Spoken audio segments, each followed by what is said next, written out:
আপনারা জানেন যে কোরআনের প্রথম আয়াত নাজিল হয়েছে মসজিদুল হারাম থেকে 10 কিলোমিটার উত্তর পূর্ব দিকে জাবালে নূর আছে, একটা পাহাড়।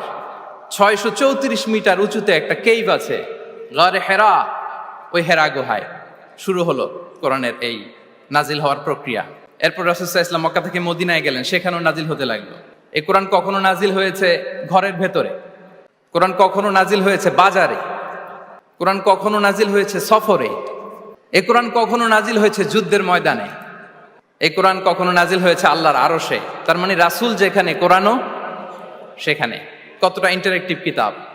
রাসূল সাল্লাল্লাহু আলাইহি ওয়াসাল্লাম তার জীবনে, তার পরিবারে, তার সমাজে, রাষ্ট্র পরিচালনায় যেখানেই তিনি সংকটের মুখোমুখি হয়েছেন, ঠিক তখনই সমাধান নিয়ে হাজির হয়েছে কোরআন।